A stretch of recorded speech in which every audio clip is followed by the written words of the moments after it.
In today's video, I'll show you how to bundle products using the Shopify Essential Upsell and Cross-sell app. Once you've installed the app from the Shopify marketplace, go to the app and click on Create Offer. Here, you'll see two placement options: Product and Cart pages. I'll demonstrate using the product page type, but the process is the same for the cart page, so feel free to select whichever works best for you.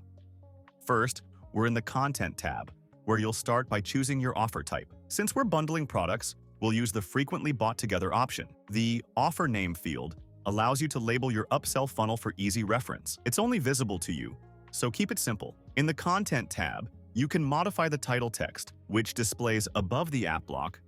Button text could also be customized. Be sure to include total and compared at wording to display the total offer price and compared at price.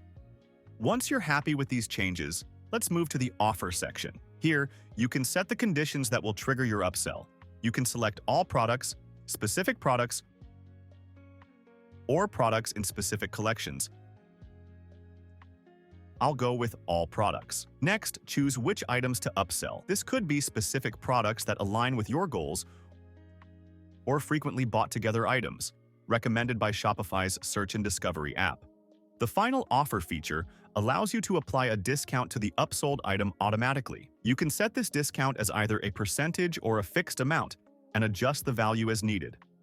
Once finished, let's move to the Design section. Here, you'll find extensive options to customize the design so the upsell fits your store's look and feel. You can select one of our pre-designed templates or fully customize the app yourself, adjusting each parameter to match your style.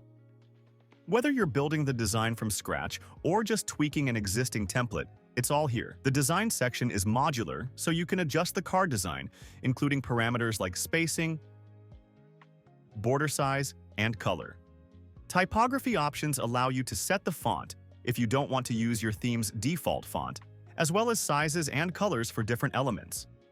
You can also personalize button and checkbox settings. I'm happy with the pre-designed template, so I'll move straight to the Placement section.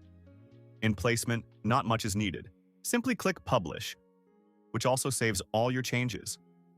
Once published, you can preview it on your store by clicking this button. If you would like to reposition the upsell on your product page, go back to the app, open the Placement tab, and click the Reposition with App Block button. This opens your theme editor, where you can simply drag and drop the app block from the left panel to adjust its position. Thank you for watching. If you run into any issues, feel free to reach out. We're here to help right away.